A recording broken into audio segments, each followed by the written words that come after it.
சமத்துவத்தை விரும்புகிறவங்க புத்தகம் படிக்கக்கூடாது. புத்தகம் படிக்க மாட்டாங்க. இது எப்படின்னாக்கா, நீங்கள் வந்து இன்றைக்கி சமத்துவம் இல்லாமல் போகுது அப்படின்னா அதுக்கு புத்தகங்கள் தான் காரணம். எப்படின்னாக்கா, ஒருத்தர் இன்ஜினியராக இருக்கார், ஒருத்தர் டாக்டராக இருக்கார், ஒருத்தர் வக்கீலாக இருக்கார், ஒருத்தர் வந்து இதுவே ஒரு சமத்துவமின்மை தானே. இது வந்து இப்போ வந்து ஒருத்தர் வந்து ஒரு மருத்துவமனை, ஒருத்தர் செவிலியராக இருக்கார், ஒருத்தர் மருத்துவராக இருக்கிறாரு, அப்புறம் இன்னொரு துப்புரவு பணியாளராக இருக்காங்க. அப்போ இதுக்கெல்லாம் என்ன காரணம்? இந்த படிப்பு தானே காரணம். புத்தகத்தை படித்தனால தானே இந்த மாதிரி ஏற்றத்தாழ்வுகள்லாம் இங்கே ஏற்படுது. ஒருத்தர் மெக்கானிக்காக இருக்கிறாரு, ஒருத்தர் டாக்டராக இருக்கார், ஒருத்தர் விஞ்ஞானியாக இருக்கார், ஒருத்தர் ஆராய்ச்சியாளராக இருக்கார், ஒருத்தர் சினிமா டைரக்டராக இருக்கார், ஒருத்தர் அதிகமாக பணம் சம்பாதிக்கிறார், ஒருத்தர் குறைவாக பணம் சம்பாதிக்கிறாரு. இந்த மாதிரியான ஏற்றத்தாழ்வுகள் தான் சமத்துவமின்மை. அப்படின்னா இந்த சமத்துவமின்மைக்கு எது காரணம்? இந்த புத்தகங்கள் தானே காரணம். இப்போ ஒரு பள்ளிக்கூடம் எடுத்திங்கன்னா அங்கே தலைமை ஆசிரியர் இருப்பார், அப்புறம் அலுவலக உதவியாளர் இருப்பாங்க, அப்புறம் ஆசிரியர்கள் இருப்பாங்க. அதிலே ஆசிரியர்களே உயர் தாழ்வெல்லாம் இருக்கும். கணித ஆசிரியர் உயர்ந்தவர் மாதிரி பார்க்கப்படுவாங்க. அடுத்து பார்த்திங்கனாக்கா ஆங்கில ஆசிரியரை வந்து அதுக்கு அறிவியல் ஆசிரியர் அதுக்கப்புறம் ஆங்கில ஆசிரியர். அதுக்கு கீழே யார் வருவாங்கனாக்கா சோசியல் சயின்ஸ் ஆசிரியர், சமூக அறிவியல் ஆசிரியர். அதுக்கு கீழே வந்திங்கன்னா தமிழ் ஆசிரியர்லாம் தாழ்ந்த நிலையில் அவங்க பார்க்கப்படுவாங்க. அது கீழே பார்த்திங்கன்னா இந்த ஓவிய ஆசிரியர்கள், உடற்கல்வி ஆசிரியர்கள், அப்புறம் கைவினை ஆசிரியர்கள். இதுக்கு கீழே பார்த்திங்கன்னா அங்கே இருக்கிற பியூனு. அப்போது ஒரு பியூன் கூட உட்காந்துக்கிட்டு, ஒரு கிளர்க்கு கூட பியூன் கூட உட்காந்துட்டு ஒரு தலைமை ஆசிரியர் சாப்பிட மாட்டாங்க. இந்த மாதிரியான அது மாதிரி தான் வந்து இந்த தொழிலில் வந்து படிப்பு தான் இந்த ஏற்றத்தாழ்வுகளை முறைப்படுத்தப்பட்ட ஏற்றத்தாழ்வு. இதெல்லாம் ஏற்றத்தாழ்வு வந்து படிப்பதனால் கண்டிப்பாக ஏற்றத்தாழ்வுகள் இங்கே கண்டிப்பாக அது வந்தே தீரும் அப்படிங்கிற மாதிரி முறைப்படுத்தப்பட்ட ஏற்றத்தாழ்வு. இது எதனால் ஏற்படுது அப்படின்னா, படித்தாக்கா ஏற்றத்தாழ்வு ஏற்படும். சமத்துவங்கிறது படிக்கிறதுனால இங்கே ஏற்பட்டு விடவே ஆகாது. எப்போ ஏற்றத்தாழ்வுன்னா எல்லாரும் அதுக்காக வந்து ஒரு டாக்டராக முடியுமா? ஒரு மருத்துவமனைன்னா அங்கே எல்லாருமே தேவை தான். செவிலியரும் தேவை, துப்புரவு பணியாளரும் தேவை, மருத்துவரும் தேவை, அப்புறம் மற்ற பணியாளர்களும் உங்களுக்கு தேவை. கவுண்டரில் டோக்கன் கொடுக்குறவர், அப்புறம் அங்கே நிறைய பேர் சேர்ந்தது தான் ஒரு மருத்துவமனை. அப்போ மருத்துவமனை உங்களுக்கு கண்டிப்பாக தேவைன்னா அங்கே ஏற்றத்தாழ்வு மிக்க அந்த நடைமுறையும் உங்களுக்கு கண்டிப்பாக தேவை தான். அதை நீங்கள் ஏற்றுக்கிட்டு தான் ஆகணும்.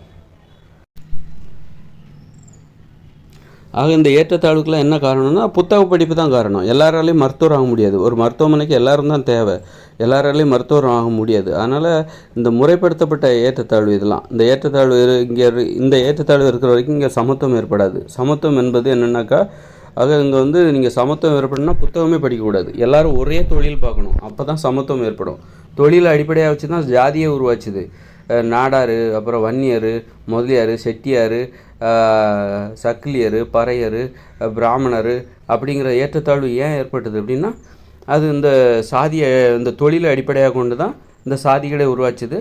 ஆக வந்து அந்த ஏற்றத்தாழ்வு சாதியை நாம் ஏன் இன்றைக்கி வரை எதிர்க்கிறோம்? அது ஏற்றத்தாழ்வை மறுக்கிறது, சமத்துவத்தை ஏற்க மறுக்கிறது அப்படிங்கிறது தான் சாதிகளை நாம் வந்து அதுக்கு எதிராக போராடிட்டு வரோம். இப்போ வந்து சாதிகளை வந்து நவீனமாயிடுச்சு, அவ்வளோதான். மற்றபடி சாதிகள் வந்து இப்போ தேவர், செட்டியார், நாடார் இந்த சாதிகள் வந்து அழிஞ்சிக்கிட்டு வருது. அப்போ சாதிகள் ஏன்னா சின்ன பசங்கிட்ட நீ என்ன சாதின்னு கேட்டால் சொல்ல தெரியல அப்படின்னா அந்த பழமையான சாதிகள் அழிஞ்சு போச்சு. ஆனால் அதே சின்ன பையன்ட்ட நீ என்னவா ஆக போகிற, உன்னுடைய ஃப்யூச்சரில் நீ என்னவா ஆக போகிற அப்படின்னா, நான் ஒரு விளையாட்டு வீரனோ அல்லது நான் ஒரு இன்ஜினியராகவோ ஆகணும்னு சொல்லிட்டு எங்கள் அப்பா அம்மா விரும்புகிறாங்க, நான் டாக்டர் ஆகணும்னு சொல்லிட்டு எங்கள் அம்மா சொல்கிறாங்க அப்படின்னு சொல்கிறாங்க. அப்படின்னா ஜாதிகள் வந்து இப்போ நவீனமயமாக்கப்படுது. அவன் வந்து அப்போ அந்த பையன் பிற்காலத்தில் டாக்டர் ஆகிட்டான்னா அவன் ஒரு செவிலியராக இருக்கிற ஒரு பொண்ணை திருமணம் பண்ணிக்க மாட்டான், அல்ல ஒரு துப்புரவு பணியாளராக இருக்கிற ஒரு பொண்ணை திருமணம் பண்ணிக்க மாட்டான். ஏன்னா அதுக்கு காரணம் அவனுடைய அந்த அந்த டாக்டருங்கிற அந்த நிலைப்பாடு, அந்த ஸ்டேட்டஸ், அந்த அந்தஸ்து வந்து அவனை வந்து தனக்கு தகுதியான ஒரு டாக்டர் பொண்ணை தான் நான் திருமணம் பண்ணிப்பேன் அப்படின்னு சொல்கிறதுக்கு அது ஒரு காரணமாக இருக்கும். நீ ஒரு இன்ஜினியர் பொண்ணை கல்யாணம் பண்ணிக்கேன் அப்படிமா, இல்லை எனக்கு டாக்டர் பொண்ணு தான் வேணும். அது எப்படின்னா ஒரு தேவர் பையன் தேவர் பொண்ணையும் கல்யாணம் பண்ணிக்கிற மாதிரி தான் அது. ஒரு டாக்டர் பொண்ணாக இருந்தால் இன்னும் நல்லாயிருக்கும், பெஸ்ட்டாக இருக்கும் அப்படிங்கிற ஒரு டாக்டராக இருக்கிற ஒருத்தர் வந்து தன்னுடைய பிள்ளையும் டாக்டராக படிக்க வைக்கிறதுக்கு அதிக வாய்ப்பு இருக்குது. ஏன்னா நிறைய பயிற்சி கிடைக்கும். அவரே ஒரு மருத்துவமனை வச்சுருப்பார். அப்போ அவருக்கு பிறகு அந்த மருத்துவமனையை பார்க்குறதுக்கு தன்னுடைய பிள்ளை தேவை அப்படின்னு சொல்லிட்டு தன்னுடைய பிள்ளையும் ஒரு டாக்டருக்காக படிக்க வைப்பார். இதுதான் வந்து சாதிய மனப்பான்மை. முன்னாடி அப்படி தானே இருந்தது. ஒருத்தர் தச்சு வேலை பார்க்குறவர் தன்னுடைய மகனுக்கும் அந்த தச்சு தொழிலை கற்றுக் கொடுப்பார். தனக்கு பின்னும் தன்னுடைய தச்சு தொழிலை வந்து செய்கிறது வந்து தன்னுடைய மகனாக இருந்தால் இன்னும் நல்லாயிருக்கும் அப்படின்னு நினச்சி அதே மனப்பான்மை தான். இப்போ சாதிகள் வந்து ஒழியலை. சாதிகள் வந்து நவீனப்படுத்தப்பட்டிருக்குது, அவ்வளோதான். சாதிகள் ஒழியாது. எப்போ சாதிகள், அப்போது இந்த புத்தகங்கள் இருக்கிற வரைக்கும் சாதிகள் என்பது ஒழியாது. இந்த ஏற்றத்தாழ்வுகள் தான் சாதிகள். சாதினா என்ன? ஏற்றத்தாழ்வு, முறைப்படுத்தப்பட்ட ஏற்றத்தாழ்வு, தவிர்க்கவே முடியாத, தகர்க்கவே முடியாத ஒரு ஏற்றத்தாழ்வு. அதை நீங்கள் மறுத்து நீங்கள் வேறு ஒன்றும் யோசிக்கவே முடியாது. இந்த புத்தகங்கள் படிக்கிற வரைக்கும் இந்த ஏற்றத்தாழ்வுகள் இருக்க தான் செய்யும்.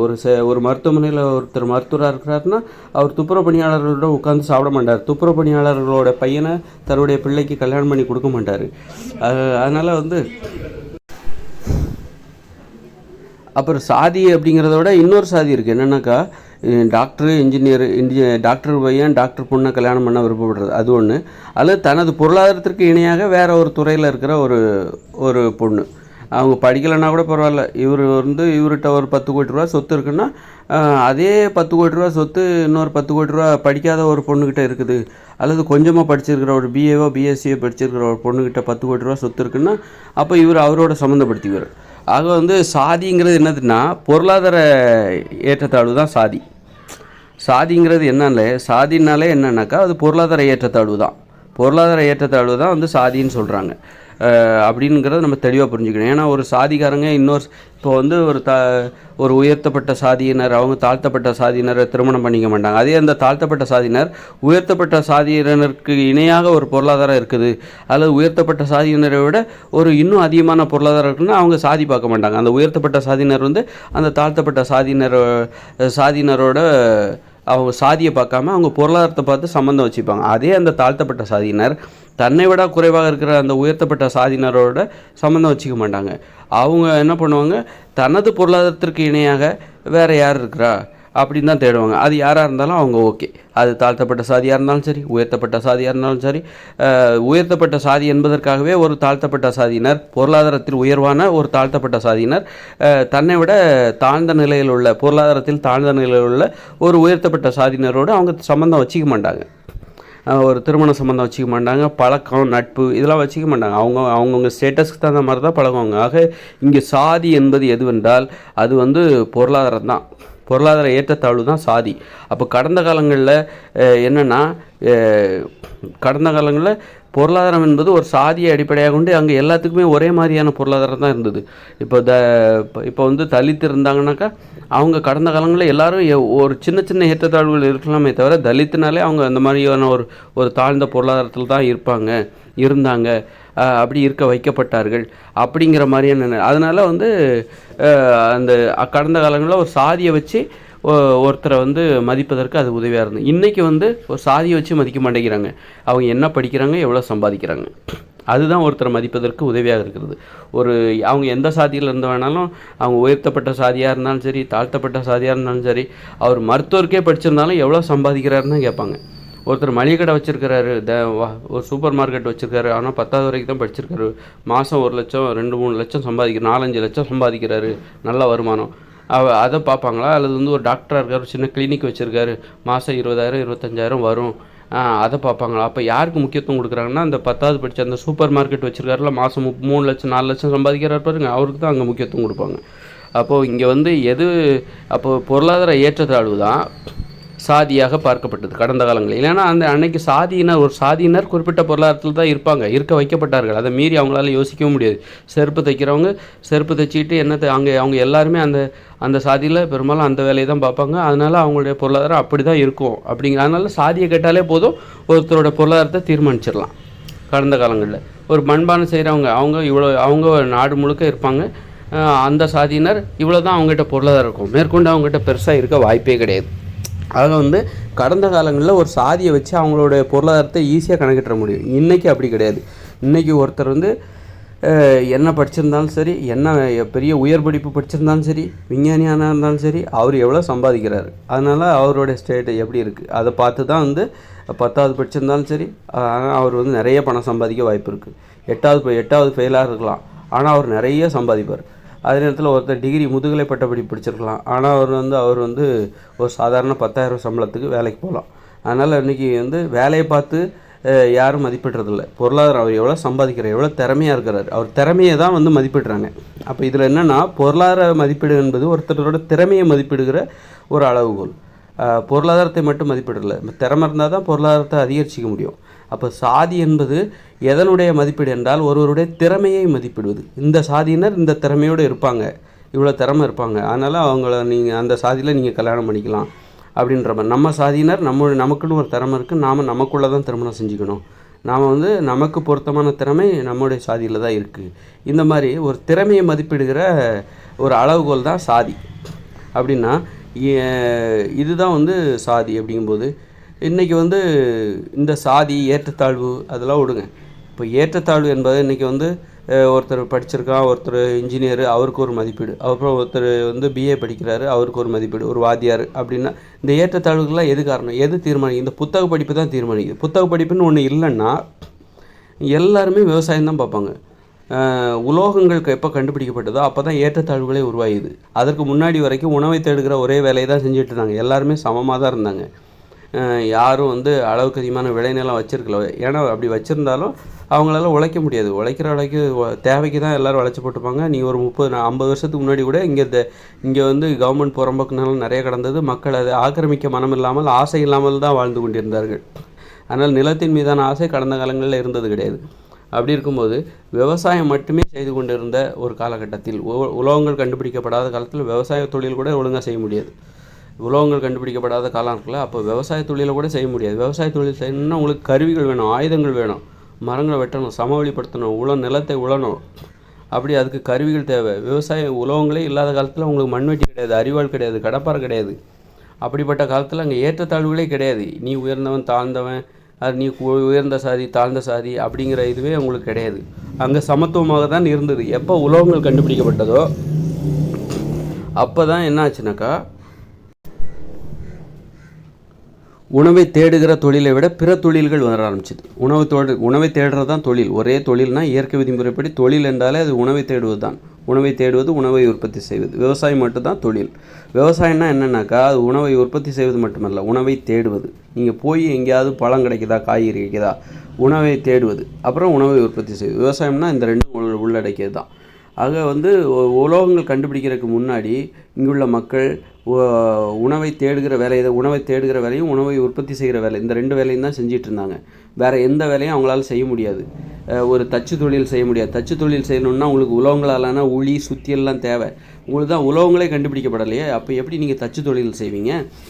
எப்படி நீங்கள் பாறையை உடைப்பீங்க? எந்த வேலையுமே செய்ய முடியாது. உங்களால் வந்து ஒரு குழியை தோண்டி விதையை தண்ணி ஊற்றி அதை வளர்க்க முடியும். அதில் விளையிற காய்கறிகளையோ பழங்களையோ பறித்து சாப்பிட முடியும். அப்புறம் வேறு எங்கேயாவது உணவு கிடக்குதான்னு தேடி சாப்பிட முடியும். இப்படி தான் அவங்க வாழ்ந்துட்டு இருந்தாங்க. அப்படி வாழ்ந்துட்டு இருந்த ஒரு வாழ்க்கையில் உலோகங்கள் கண்டுபிடிச்ச பிறகு என்ன பண்ணாங்கன்னாக்கா, உலோகங்களை உற்பத்தி அதை வந்து கனிமங்கள்லேருந்து பிரித்தெடுத்து, தாது பொருட்கள்லேருந்து பிரித்தெடுத்து தனியாக பிரித்தெடுக்கிற ஒரு வேலையை செஞ்சாங்க. அது ஒரு வேலை உருவாச்சுது.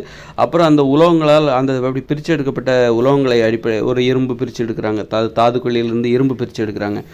அந்த இரும்புலேருந்து ஆயுதங்கள் செய்கிறாங்க, கருவிகள் செய்கிறாங்க. அது ஒரு தொழிலாக மாறுது. அப்போ அந்த ஆயுதங்கள் கருவிகளை கொண்டு மரம் வெட்டுகிற ஒரு வேலையை செய்கிறார் ஒருத்தர். மரம் வெட்டுற வேலை ஆரம்பிக்குது. அப்புறம் சக்கரங்கள் செய்கிற ஒரு வேலை, கதவு ஜன்னல்கள் செய்கிற வேலை. அப்போ இன்னொரு தொழில், இப்படி பல தொழில்கள் உருவாகுதா. அப்படி உருவாகும்போது எந்த தொழில் மக்களுக்கு ரொம்ப கஷ்டமான தொழில், அது ஒன்று. யாருடைய தேவை அதிகமாக இருக்குது, அவங்க வந்து கொஞ்சம் பொருளாதாரத்தில் உயர்வாக இருப்பாங்க. அவங்களோட தேவை அதிகமாக இருந்ததுன்னா அவங்க கொஞ்சம் உயர்ந்த ஜாதி, கௌரவமான ஜாதி. அப்புறம் இந்த தொழிலை விட இந்த தொழில் கௌரவமாக இருக்கா ஒப்பிட்டு பார்த்தாங்க. ஒரு செருப்பு தைக்கிற தொழில் அது கொஞ்சம் கம்மியாக இருக்குது, ஒப்பிட்டு பார்க்குறாங்க. அப்போது இந்த தொழிலெலாம் ஏன் வருதுன்னா, உலோகங்கள் கண்டுபிடிக்கப்பட்ட பிறகு தான் இந்த தொழிலெலாம் வருது. மண்பானை செய்கிற தொழில், அப்புறம் வந்து கதவு ஜன்னல்கள் செய்கிற தொழில். உலோகங்கள் கண்டுபிடிக்கிறதுக்கு முன்னாடி இங்கே எல்லாமே ஒரே வேலை தான். எல்லோரும் உணவை தேடுவது, உணவை உற்பத்தி செய்வது. விவசாயம் மட்டும்தான் இங்கே இருந்து. விவசாயம்னு இருக்கிற வரைக்கும் இங்கே வந்து ஏற்றத்தாழ்வுகளே இல்லை. எல்லோரும் சமமாக தான் இருந்தாங்க. எல்லோரும் ஒரு சமத்துவம் தான் இங்கே நிலவியது. அப்போ எப்போ சமத்துவம் இல்லாமல் போகுதுன்னா, உலோகங்கள் கண்டுபிடிக்கப்பட்ட பிறகு தான் நிறைய தொழில்கள் வருது. விவசாயத்தை தவிர பிற தொழில்களை செய்கிற நடைமுறை வந்து அப்போ தான் வருது. அப்போ தான் வந்து ஏற்றத்தாழ்வுகளே வருது. ஏற்றத்தாழ்வுகளை எப்போ எது உருவாக்குது அப்படின்னா, இந்த உலோகங்கள் தான் நமக்கு கட்டமைக்குது. அதனால் வந்து உலோகங்களான பிற தொழில்கள் வரும்போது தேவைகள் வந்து அந்த தேவைகளை வாங்குகிற நிறைய தேவைகள் உருவாக்கப்படுது, மக்கள் வாழ்க்கையில் திணிக்கப்படுகிறது. மண்பானை, அப்புறம் கதவு ஜன்னல், வீடு, இப்படி வீடு கட்டணும், ஓட்டு வீடு, இப்படி பல தொழில்கள் உருவாகுது. அப்புறம் வந்து கல் உடைக்கிற வேலை, இப்படி பல அதெல்லாம் ஒரு தேவையாக மாறுது. மக்கள் அதை போய் வாங்கணும், அப்போ அதுக்கு பணம் தேவை. பணம்ங்கிறது அப்போ வந்து உலோகங்களாலான நாணயங்கள் கண்டுபிடிக்கப்படுது. இப்படி வந்து அப்போ பணம் சம்பாதிப்பதற்காக மக்கள் வாழ்க்கை முறை நிறைய தொழில்களோடு சம்மந்தப்படுத்தப்பட்டு பல தேவைகளோடும் சம்மந்தப்படுத்தப்பட்டு அதன் அடிப்படையில் எது கூடுதலான வேலை ஒப்பிட்டு பார்க்குறாங்க. இந்த வேலை பார்க்குறக்கு அழகாக இருக்குது, இந்த வேலை ஸ்மார்ட்டாக இருக்குது, இந்த வேலை அதிக தேவையுள்ளதாக இருக்குது, இந்த வேலை மூலம் உற்பத்தி செய்யப்படுகிற தேவைகள் மக்களுக்கு அதிகமாக தேவைப்படுகிறது. தினமும் இவங்கள போய் மக்கள் பார்ப்பாங்க, இவங்க எப்போதும் பிஸியாக இருப்பாங்க. இந்த வேலை செய்கிறவங்க எப்போதும் பிஸியாக இருப்பாங்க, மண்பானை செய்கிறவங்க அவங்க எப்போதும் பிஸியாக இருக்க மாட்டாங்க. அப்புறம் வந்து ஆசாரி வேலை செய்கிறவங்க, தச்சு தொழில் செய்கிறவங்க, கதவு ஜன்னல் செய்கிறவங்க எப்போதும் பிஸியாக இருப்பாங்க, அவங்களோட தேவை என்றைக்குமே அதிகமாக இருந்துகிட்டே இருக்கும். இந்த மாதிரி அந்த தொழில் எந்த அளவுக்கு தேவையாக இருக்கோ, எந்த அளவுக்கு மக்களுக்கு அவசியமாக இருக்கோ, அதன் அடிப்படையில் அவங்க கையில் கொஞ்சம் பொருளாதாரமும் அதிகமாக இருக்கும். அதன் அடிப்படையில் அவங்க உயர்வு தாழ்வு தீர்மானிக்கப்படுது. பார்க்குறதுக்கு நல்லா இருக்குது, அவங்க செய்கிற வேலை கௌரவமாக இருக்குது, நிழல்லே உட்காந்து வேலை செய்கிறாங்க. இதன் அடிப்படையில் அதனால் அவங்க கொஞ்சம் கருப்பாக இருக்க மாட்டாங்க, மாநிறமாகவும் இருப்பாங்க. வெயிலில் கஷ்டப்பட்டு வேலை பார்க்குறாங்க. அதே டைமில் அவங்களோட தேவை மக்களுக்கு அதிகமாக இருந்தாலும் அவங்க வெயிலில் கஷ்டப்பட்டு வேலை பார்க்குறாங்க, அவங்க கருத்து போகிறாங்க.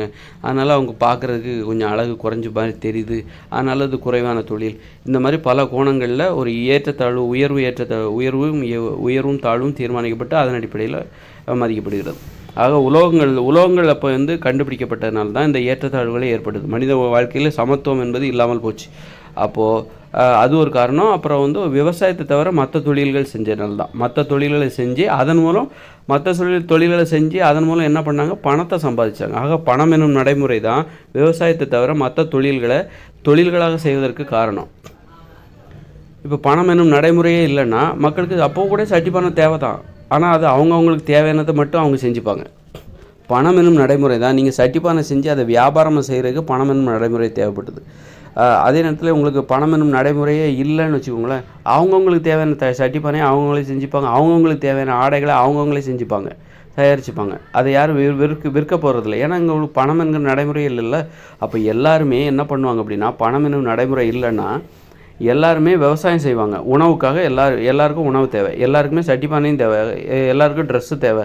அப்போ அவங்கவுங்க ட்ரெஸ்ஸை அவங்கவுங்களே தயாரிச்சுப்பாங்க, அவங்கவுங்களுக்கு தேவையான உணவை அவங்கவுங்களே பண்ணிப்பாங்க, அவங்கவுங்களுக்கு தேவையான ஆடைகளை அவங்கவுங்களே தயாரிச்சுப்பாங்க, அவங்கவுங்களுக்கு தேவையான குடிசைகளை அவங்கவுங்களே செஞ்சுப்பாங்க.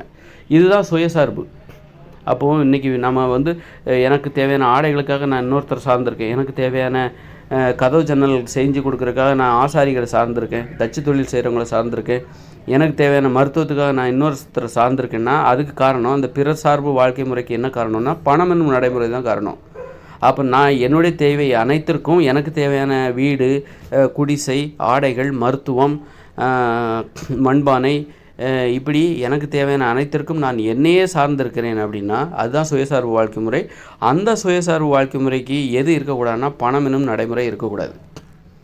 பணம் இருக்கிறதுனால தான் நீங்கள் அதை பணத்தை சம்பாதிக்கிறதுக்காக நீங்கள் என்ன பண்ணுறீங்க, ஒரு பானையை செஞ்சு வியாபாரமாக செய்கிறீங்க, பானையை செஞ்சு நிறைய பேர் வியாபாரத்தை செய்கிறீங்க. அப்போ அதுவே உங்கள் முழு நேர தொழிலாக இருக்குது. அப்போ எல்லாருமே பானை செய்ய மாட்டாங்க, 1-2 பேர் ஒவ்வொருத்தரும் ஒவ்வொரு தொழிலை தேர்ந்தெடுத்துப்பாங்க. நான் பானை செய்கிற தொழில் தேர்ந்துக்கிறேன், நீ ட்ரெஸ்ஸு ஆடைகள் நெய்கிற தொழிலை நீ தேர்ந்தெடுத்துக்கோ அப்படின்னு சொல்லிட்டு ஒவ்வொருத்தரும் ஒவ்வொரு தொழிலை தேர்ந்தெடுத்துப்பாங்க. நான் கதவு ஜன்னல் செய்கிற தொழிலை நான் பண்ணுறேன் அப்படின்னு சொல்லிட்டு ஒவ்வொருத்தரும் ஒவ்வொரு தொழில் தேர்ந்தெடுத்து அதை சந்தையில் விற்பாங்க. வாங்குறவங்க பணத்தை கொடுத்து வாங்குவாங்க. அந்த பணத்தை வாங்கிட்டு அந்த சட்டி பானை செய்கிறவங்க, தச்சு தொழில் செய்கிறவங்க அவங்களுக்கு தேவையான உணவையும் பணம் கொடுத்து வாங்கிப்பாங்க. இப்போ பணம் எனும் நடைமுறை இல்லைன்னா என்ன ஆகும் அப்படின்னா ஒவ்வொருத்தரும் சட்டி பானையை செஞ்சு வியாபாரம் செய்ய முடியாது, தச்சு தொழில் கதவு ஜன்னல் செஞ்சு நீங்கள் வியாபாரம் செய்ய முடியாது. நான் வீடு கட்டி தரேன், நான் கொத்தனார், அந்த வேலை செஞ்சு நான் செய்கிறேன், உங்களுக்கு தேவையான வீடை நான் கட்டி தரேன், நீங்கள் எனக்கு தேவையான பணம் கொடுங்க அப்படின்னா அப்போ அந்த வேலையை அவர் செய்ய ஆரம்பிச்சிடுவார். அப்போ பணம் என்னும் நடைமுறை இல்லைன்னா என்ன ஆகும்னாக்கா யாரும் சட்டி பானை செஞ்சு வியாபாரம் செய்ய மாட்டாங்க. அதுக்காக சட்டி பானையே செய்யாமல் விட்டுற மாட்டாங்க. தச்சு தொழில் யாரும் வீடு கட்டாமல் இருக்க மாட்டாங்க, வீடு கட்டி வியாபாரம் பண்ண மாட்டாங்க, வீடு கட்டுற வேலையவே அவங்க முழு நேரமாக வச்சுக்க மாட்டாங்க. அப்போ என்ன பண்ணுவாங்கன்னா அவங்கவுங்களுக்கு தேவையான சட்டிப்பானையை அவங்கவுங்களே செஞ்சுப்பாங்க. ஏன்னா எல்லாத்துக்கும் சட்டிப்பானை தேவை. அப்படிங்கும்போது அவங்கவுங்களுக்கு தேவையான சட்டிப்பானையை அவங்களே செஞ்சுப்பாங்க. அப்படி செய்யும்போது என்னென்னாக்கா, ஒருத்தர் வியாபாரமாக ஒரு தொழிலை செய்யும்போது அதை கொஞ்சம் நல்லா பண்ணுவார். ஒரு சட்டிப்பானை செய்கிறதே அவருடைய முழு நேர வேலை. அப்படிங்கும்போது அவர் அந்த சட்டிப்பானையை கொஞ்சம் சூப்பராக செய்வார். இப்போ அப்படி செய்ய முடியாது, பணம்ங்கிற நடைமுறையே இல்லை, அந்த பணத்துக்கு மதிப்பே இல்லை, சட்டிப்பானையை விற்று அந்த பணத்தை விற்கிற நடைமுறையே இங்கே இல்லை. அப்படிங்கும்போது என்ன ஆகும் அப்படின்னா, அவங்கவுங்களுக்கு தேவையான சட்டிப்பானையை அவங்கவுங்களே செஞ்சுப்பாங்க. அப்போ ஒருத்தருக்கு எத்தனை 4 சட்டிப்பானையோ 5 சட்டிப்பானையோ தேவைப்படும். அப்போ அந்த பானையை செஞ்சிட்டாக்கா ஒரு வருஷத்துக்கு அது கூட உடையாமல் பார்த்துக்கிட்டா வேறு சட்டிப்பானையாக அவருக்கு தேவையில்ல. ஆக ஒரு வருஷத்துக்கு ஒரு வாட்டி தான் அவர் அந்த வேலையை செய்வார். அப்படிங்கும்போது அந்த அவர் செய்கிற அந்த சட்டிப்பானை அந்த அளவுக்கு சூப்பராக இருக்குன்னு சொல்ல முடியாது. ஆனால் சட்டிப்பானை செய்கிற அந்த தொழில் செய்கிறாரில்ல, அவர் தினசரி சட்டிப்பானை செய்கிறதே அவருடைய வேலை. அப்படிங்கும்போது அவர் அந்த தொழிலில் கொஞ்சம் நுட்பம் அதிகமாக, திறமை அதிகமாக இருக்கும். ஏன்னா தினமும் ஒரு சட்டிப்பானை செய்கிறாரு, தினமும் அதை பற்றியே சிந்திக்கிறாரு. அப்புறம் இன்னும் நிறைய பேர் இருப்பாங்க சட்டிப்பானை செய்கிறவங்க, அவங்களுக்குள்ளே இவருக்கு ஒரு போட்டி வரும். நம்ம அவரோட நம்முடைய வியாபாரத்தை அதிகப்படுத்தணும். அப்போ அதிகப்படுத்தினா தான் இவருக்கு விற்கும். இல்லைனா அவர்கிட்டே போய் வாங்குவாங்க, இவருக்கு பண்ணி வச்சுருக்க சட்டிப்பானையை யாரும் வாங்க மாட்டாங்க. அதனால் நல்லா பண்ணால் தான் இவருக்கு பொழப்பு ஓடும் அப்படின்ற மாதிரி. அப்போ கொஞ்சம் நல்லா பண்ணுவார். திறமை அதிகரிக்க இதுதான் காரணம். அப்போ அவங்கவுங்களுக்கே தேவையான சட்டிப்பானை அவங்கவுங்களே தயாரிக்கும் போது அவங்க வருடம் முழுக்க அவங்க தயாரிக்க போகிறதில்ல. அவங்களுக்கு தேவை 4-5 சட்டிப்பானை. அதனால் 4 மாதத்துக்கு ஒரு வாட்டி 5 மாதத்துக்கு எப்போ தேவைப்படுதோ அப்போல்லாம் ஒரு சட்டிப்பானையை அவங்களே செஞ்சுப்பாங்க. மண்ணை வச்சு அப்படி நல்லா மண்ணை நல்லா குழச்சி சட்டிப்பானை ஒன்றோட ஒன்று அடுக்கி வச்சு பூசி ஒரு மாதிரியாக பூசி வச்சு நெருப்பில் வச்சு சுட்டு எடுத்துருவாங்க. அவ்வளோதான் சட்டிப்பானை. அது அந்த அளவுக்கு ரொம்ப சிறப்பாக இருக்காது. இப்படி அவங்கவுங்க தேவையை அவங்கவுங்களே பூர்த்தி செஞ்சுக்கும் போது, அப்படி பூர்த்தி செய்கிற அந்த தேவைகள் இருக்குல்ல, அது அந்தளவுக்கு சிறப்பாலாம் இருக்காது. அவங்கவுங்களுக்கு தேவையான ஆடைகளை அவங்கவுங்களே செய்யும்போது அந்த ஆடைகள் ரொம்ப திறமையாலாம் இருக்காது, ரொம்ப தொழில்நுட்பம் மிகுந்ததாலாம் இருக்காது. ஏன்னா அதை செய்கிறதே அவங்களுடைய வேலை இல்லை. அவங்களுக்கு தேவையான ஆடைகள் மொத்தம் 4-5 ஆடைகள் செய்வாங்க. அப்படின்னா இயற்கை பொருட்கள்லேருந்து எடுத்து அவங்களுக்கு தேவையான ஆடைகளை செய்யும்போது அது ஒரு 4-5 ஆடைகள், அவ்வளோதான்.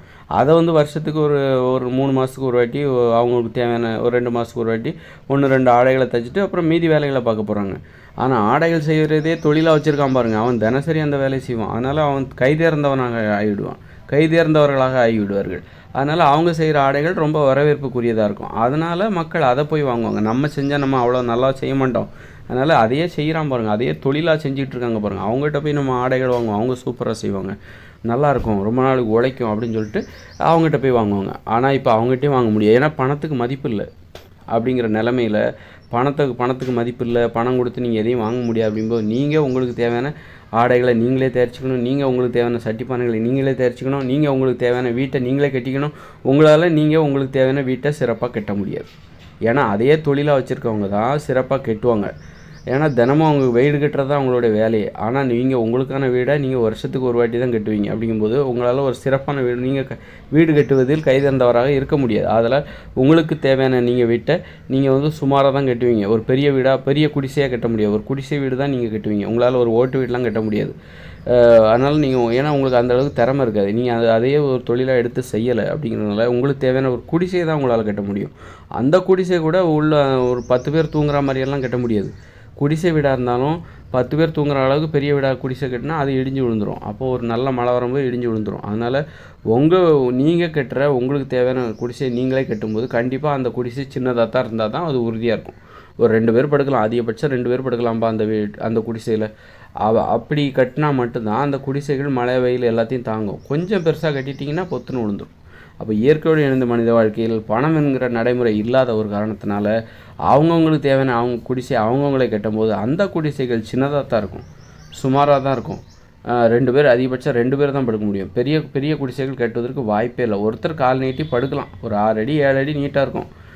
தூங்கும்போது மட்டும்தான் கொஞ்சம் போய் ஓய்வாக இருக்கணும், தனிமையாக இருக்கணும், உள்ளே உட்காந்து படுத்துருக்கணும் அப்படின்னு அதுக்கு மட்டும்தான் அந்த கூட்டுக்குள்ளே அந்த குடிசைக்குள்ளே போவாங்களே தவிர சும்மா இன்றைக்கி நம்ம வீட்டுக்குள்ளே ஒரு வாழ்க்கை வாழ்ந்துகிட்ருக்கோம். அது பாத்ரூம், இது ஹாலு, இது வராண்டா, இது போட்டிக்கோ, இது மொட்டை மாடி, இது பூஜை ரூமு, இது டிவி ரூமு, இது புத்தக ரூமு, இது அலுவலக ரூமு, இது வாடகை வீடு அப்படின்னு சொல்லிட்டு இது பின்னாடி, இது முன்னாடி அப்படின்னு சொல்லிட்டு ஏகப்பட்டது உருவாக்கி வச்சு. இதுக்கெல்லாம் காரணம் தொழில்நுட்பம் தான் காரணம். திறமை அதிகரிச்சிச்சு. அதனால் வீட்டுக்குள்ளே ஒரு உலகத்தை உருவாக்கி வச்சிடும். அதனால் வீட்டுக்கு வெளியில் நம்ம யார்கிட்டையுமே பேசணுங்கிற அவசியம் இல்லை.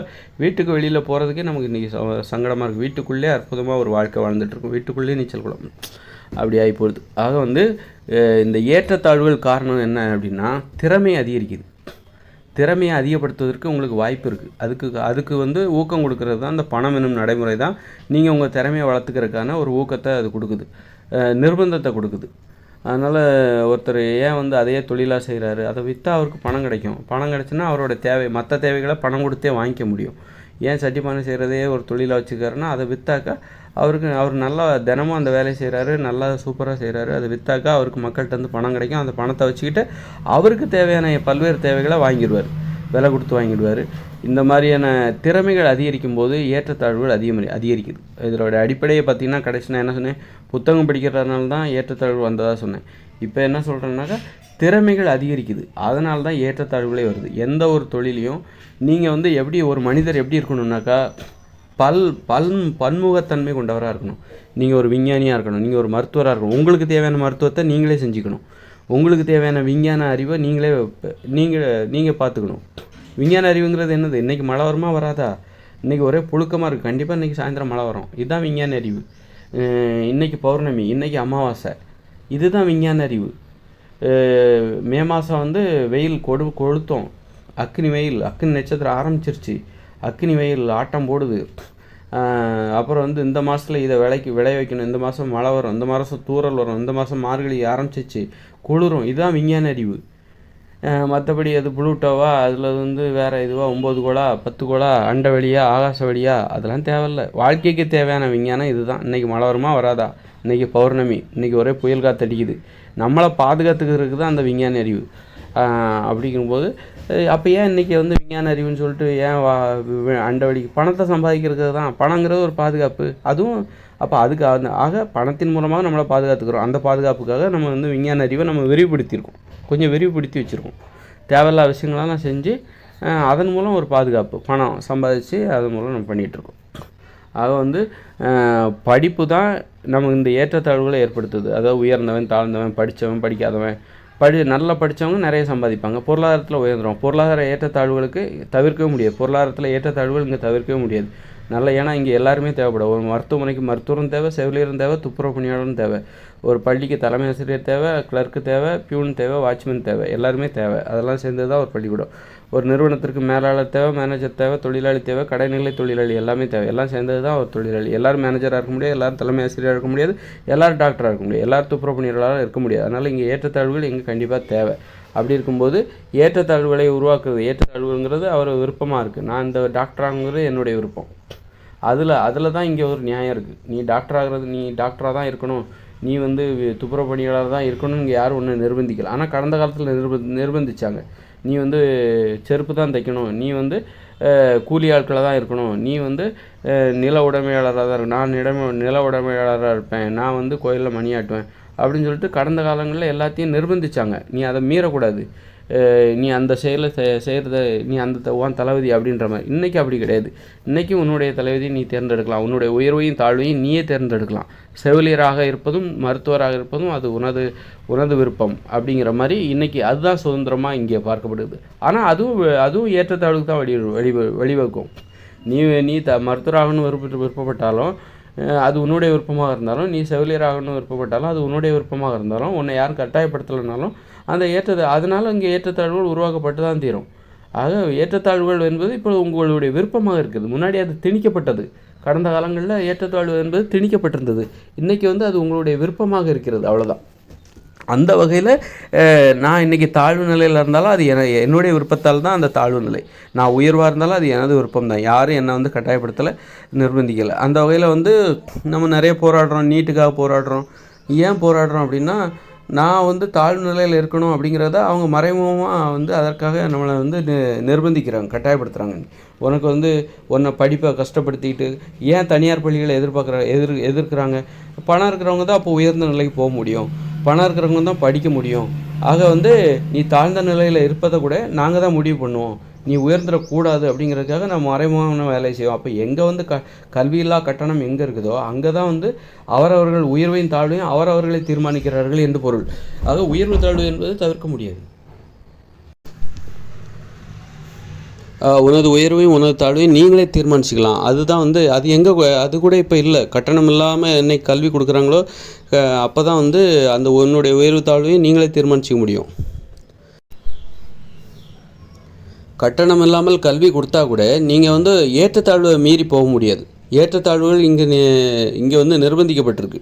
நீங்கள் அந்த ஏற்றத்தாழ்வுக்குள்ள சமத்துவமற்ற அந்த ஏற்றத்தாழ்வு முறைப்படுத்தப்பட்ட ஏற்றுக்கொள்ளப்பட்ட ஏற்றத்தாழ்வு இது. அதனால் அதை மீற முடியாது. புரியுதுங்களா? அதை வந்து நீங்கள் அதை வந்து மீறவே முடியாது. ஆனால் அந்த ஏற்றத்தாழ்வில் நீங்கள் ஏற்றமாக இறக்கமா எந்த இடத்துல இருக்கணுங்கிறத நீங்கள் முடிவு பண்ணலாம். அது கூட இங்கே மறுக்கப்படுது. அது எப்போ மறுக்கப்படும் அப்படின்னா, கட்டணம் இல்லாமல் என்னைக்கு கல்வி கொடுக்குறாங்களோ அப்போ தான் எல்லாருமே, அதாவது பொருளாதாரத்தில் தாழ்ந்தவர்களும் உயர்ந்தவர்களும் தங்களுடைய உயர்வு தாழ்வை எதிர்கால உயர்வு தாழ்வை தாங்களே நிர்பந்திக்கிற அந்த சூழல் அப்போ தான் உருவாகும். அப்படி உருவானா கூட ஏற்றத்தாழ்வை நீங்கள் மீறவே முடியாது. இந்த இயந்திர அறிவியல் உலகம் இருக்கிற வரைக்கும் ஏற்றத்தாழ்வை நீங்கள் ஏற்றுக்கொண்டே ஆக வேண்டும். சமத்துவமின்மை நீங்கள் ஏற்றுக்கொண்டே ஆக வேண்டும். சமத்துவமின்மை என்பது ஏற்றுக்கொண்டே ஆக வேண்டும். சமத்துவம் அப்படின்னா அப்போ இந்த இயந்திர அறிவியல் உலகில் சமத்துவம் என்றால் என்னவென்றால், உங்கள் உயர்வு தாழ்வை நீங்களே தீர்மானிப்பது தான் சமத்துவம். எல்லாருக்குமே அந்த உரிமை இருக்குது. நீங்கள் உயர்வாக இருக்கிறதும் தாழ்வாக இருக்கிறதும், நீங்கள் டாக்டர் ஆகிறதோ செவிலியர் ஆகிறதோ, டாக்டருங்கிறது உயர்வு தான், செவிலியருங்கிறது அதை விட தாழ்வு தான். அதை எல்லா தொழிலும் ஒன்றும் கிடையாது. அப்போ வந்து அந்த உயர்வு தாழ்வை எல்லாருமே தீர்மானிக்கணும். எல்லாருக்குமே வந்து நான் எனது உயர்வை நான் தான் தீர்மானிப்பேன். அதுதான் அந்த சுதந்திரம் எல்லாத்துக்கும் கிடைக்கிது பாரு, அதுதான் சமத்துவம். மற்றபடி சமத்துவம்னா எல்லோரும் ஒன்றுன்று கிடையாது. நீங்கள் உயர்வான தொழில் செஞ்சிங்கன்னா உயர்வானவர் தான், தாழ்வான தொழில் செஞ்சிங்கன்னா அது தாழ்வு தான். இழிவு என்பது வேறு. இழிவான தொழில்களும் இங்கே இருக்குது, அதை நம்ம செய்யக்கூடாது. அது விபச்சாரம் செய்கிறது, அப்புறம் வந்து கழிவுநீர் கால்வாய் செப்டி டேங்கை க்ளீன் பண்ணுறது, அந்த மாதிரி தொழிலாம் மக்களை நம்ம அனுமதிக்கக்கூடாது.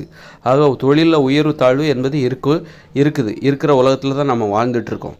இந்த உலகத்தில் எது சமத்துவம் என்றால், உங்களுடைய உயர்வையும் தாழ்வையும் நீங்களே முடிவு செய்வதற்கு அந்த உரிமை, அந்த வாய்ப்பு அது எல்லாருக்கும் கொடுக்கப்படணும். இப்போ ஒரு பணக்காரனுக்கு நான் என்னவாகணும் அப்படிங்கிற அந்த இதுக்கு, நீ டாக்டர் ஆகணுமா டாக்டர் ஆகிறான். ஒரு பணக்காரன் வந்து டாக்டர் ஆகணுமா நீ டாக்டர் ஆகிடுறான். அவன் அதுக்கான முயற்சி எடுத்தால் அவன் முடியுது. ஆனால் ஒரு ஏழை நான் டாக்டர் ஆகணும்னு நினச்சா கூட அவனால் டாக்டர் ஆக முடியுமா?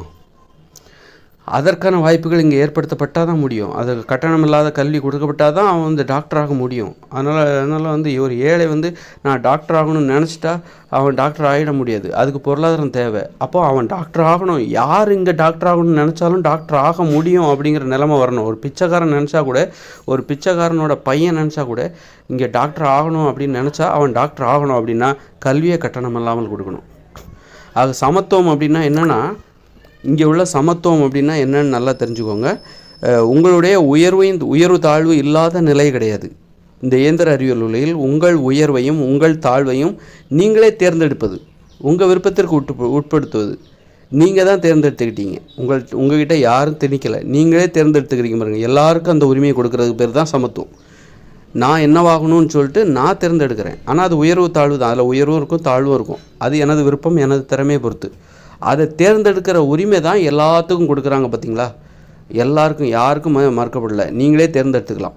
உங்களை யாரும் நிர்பந்திக்கலை. பெற்றோரோ அரசாங்கமோ உங்களுடைய பொருளாதாரமோ எதுவுமே உங்களை நிர்பந்திக்கலை நீங்கள் என்னவா ஆகணும்னு சொல்லிட்டு. உங்களுக்கு திறமை இருந்தால் நீங்கள் என்னவா ஆகணும்னு சொல்லிட்டு நீங்கள் விருப்பப்படுறீங்களா, அந்த உரிமையை எல்லாத்துக்கும் கொடுக்குறாங்க. அதை ஒருத்தருக்கு மட்டும் கொடுக்கல. பணக்காரங்களுக்கு மட்டும் நீ என்னவாகணும் அப்படிங்கிற உரிமை கொடுக்கப்படவில்லை, எல்லாருக்கும் கொடுக்குறாங்க. அதுதான் சமத்துவமே தவிர. ஆனால் ஏற்றத்தாழ்வு என்பது இங்கே ஏற்றுக்கொள்ளப்பட்டது. ஏற்றத்தாழ்வற்ற நிலையில் இங்கே மனிதர்களால் இயந்திர அறிவியல் உலகில் வாழ முடியாது. ஏற்றத்தாழ்வற்ற நிலை தான் உயர்ந்த ஒரு வாழ்க்கை. சமத்துவம் என்பது தான் உயர்ந்த. அந்த சமத்துவத்தை அடைய வேண்டுமென்றால் எல்லாரும் ஒரே தொழிலை செய்யணும். அந்த தொழிலை செய்யணும்னா இங்கே பணம் என்னும் நடைமுறையே இருக்கக்கூடாது. நடைமுறை இருக்கக்கூடாது. முதல்ல வந்து உன்னுடைய திறமையை வளர்த்துக்கிற அந்த தகுதியே இருக்கக்கூடாது. திறமையை ஒருத்தர் முயற்சி பண்ணால் வளர்த்துக்க முடியும். நான் நினச்சா என்னால் டாக்டர் ஆக முடியும், நான் நினச்சா இன்ஜினியர் ஆக முடியும், நான் நினச்சா விஞ்ஞானி ஆக முடியும், நான் நினச்சா வந்து ஒரு முதலமைச்சராக முடியும். இந்த மாதிரி நீ முயற்சி பண்ணாலும் முடியாத ஒரு நிலையில் இருக்கணும். முடியாத ஒரு நிலை வரணும். உன்னுடைய திறமையை நீ அதிகப்படுத்திக்க முடியாது. திறமைகளில் சமத்துவம் வேண்டும். அதுதான் சமத்துவம். இப்போது மனுஷங்க பார்த்திங்கன்னா அவங்க திறமைகளை வந்து அதிகப்படுத்திக்கிறாங்க. சிலர் போதுன்னு விட்ருக்காங்க. ஒருத்தர் 2 பெல்ட் அடிக்கிறார், ஆகாயத்தில் பெல்ட் அடித்து 2 3 பெல்ட் அடித்து பொத்துன்னு கீழே குதிக்கிறாரு. ஒருத்தர் வந்து பைக் ஓட்டுறாரு, பயங்கர சாகசம்லாம் பண்ணுறாரு. ஒரு திறமையை வளர்த்துக்க முடியுது. ஆனால் அந்த ஆசை வந்து மனித உயிர்களுக்கு வருது அப்படின்னா, ஒரு ஆடோ மாடோ பெல்ட் அடிக்கணும்னு நினைக்கல, எல்லாம் ஒரே மாதிரி தான். அங்கே ஆடுகள்னால் இப்படி தான் இருக்கும், அதோட இயல்பு. ஒரு ஆடு டான்ஸ் ஆடும், ஒரு ஆடு பாட்டு பாடும், ஒரு ஆடு வந்து குட்டிகரணம் போடும், அப்படி எதுவுமே இல்லை. எல்லா ஆடும் ஒரே மாதிரி தான் இருக்குது. எல்லா சிங்கம்னா இப்படி தான் இருக்கும், ஆடுன்னா இப்படி தான் இருக்கும், குதிரைன்னா இப்படி தான் இருக்கும். மற்றபடி ஆனால் மனித உயிர்கள் அப்படியா இருக்கிறாங்க. ஒரு மனித உயிர்கள் பார்த்திங்கன்னா இப்போ அந்த இடத்துல 2 3 பெல்ட் அடித்து கீழே வராங்க, ஜிம்னாஸ்டிக்லாம் பண்ணுறாங்க. இது எதனால் வருது? திறமையை அதிகப்படுத்துகிறாங்க. திறமைக்கு என்ன காரணம்? பயிற்சி எடுத்தால் தான் திறமையை அதிகரிக்க முடியும். ஆக வந்து பயிற்சி எடுத்து ஒவ்வொருத்தரும் தன்னுடைய திறமையை அதிகரித்து அதன் மூலம் தங்களுடைய உயர்வை தீர்மானிக்கிறார்கள். சிலர் எனக்கு இது போதும்னு நிறுத்திக்கிறாங்க. சிலர் வந்து பயிற்சி எடுத்து என்ன பண்ணுறாங்க, தன்னுடைய திறமையை அதிகரிக்கிறாங்க, உடம்பை 6 பாடியாக மாற்றி கட்டுக்கட்டாக மாற்றி பில்ட் பண்ணி அதன் மூலம் அவர்களுடைய தகுதியை அதிகப்படுத்திக்கிறாங்க. அப்போது திறமையை வந்து அளவாக வச்சுக்கணும். ஒருத்தர் நினச்சாலும் திறமையை அதிகப்படுத்த முடியாத ஒரு நிலைக்கு வரணும். அப்போ தான் வந்து இங்கே ஏற்றத்தாழ்வுகள் இல்லாத நிலையே வர முடியும்.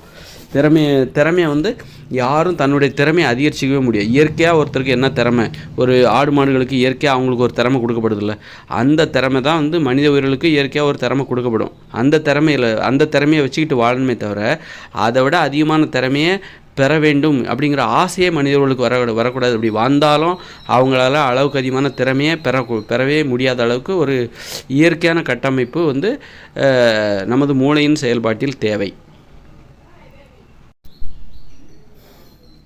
இப்போ ஒரு சிங்கம் நினச்சின்னா பெல்ட் அடிக்க முடியும், 2 3 குட்டிகாரனை ஆகாயத்தில் அடிக்க முடியும் அப்படின்னா பயிற்சி கொடுத்தா, சர்க்கஸில் பயிற்சி கொடுத்தா அதை கூட செஞ்சுருவாங்க. ஆனால் அதுக்கு அந்த ஆசை வரக்கூடாது. நாம தான் அதுக்கு பயிற்சி கொடுக்கணுமே தவிர அதுக்கு அப்படி ஒரு ஆசை வரக்கூடாது. அதே மாதிரி மனித உயிர்களுக்கு தன்னை உயர்த்திக்கணும், தன்னுடைய திறமையை வளர்த்துக்கணும். இயற்கையாகவே திறமை இருக்குது, அந்த திறமையோட அதுவே போதும் அப்படின்னு சொல்லிட்டு நீ வாழணும். நீ அதை விட நீ இயற்கையாகவே ஒரு திறமையோடு தான் இருக்கிற. அதுக்கப்புறம் நீ என்ன பண்ணுற, உன்னுடைய திறமையை வளர்த்துக்கணும் அப்படிங்கிறக்காக திறமையை வளர்த்துக்கணும்னு நினைக்கவே கூடாது. திறமையை வளர்த்துக்கிறதுக்கு தான் நம்ம பள்ளிக்கூடங்கள்லாம் கட்டி வச்சுருக்குறோம். பயிற்சி கொடுத்து அவங்களுடைய திறமையை வந்து அவங்க விருப்பப்பட்ட அளவுக்கு வளர்த்துக்கலாம். நீங்கள் என்ன வேணாலும் மாறிக்கலாம். உங்களுடைய திறமையை வந்து நீங்கள் எப்படி விருப்பப்படுறீங்களோ அதுக்கு முன்னாடி அதிகப்படுத்தி, அதுக்காக தான் பள்ளி கல்லூரிகளை நம்ம உருவாக்கி வச்சுருக்கோம். ஆக வந்து நம்ம அப்போ இந்த திறமைகளை அதிகப்படுத்தவே அதனால தான் ஏற்றத்தாழ்வுகள் உருவாகுது. பள்ளி கல்விகளுக்கு தான் ஏற்றத்தாழ்வுகளை உருவாகிறதுக்கு நம்ம வந்து ஏற்றத்தாழ்வுகள், அவர்களை விருப்பப்பட்ட ஏற்றத்தாழ்வுகளை அவர்களே முடிவு செஞ்சுக்கணும்.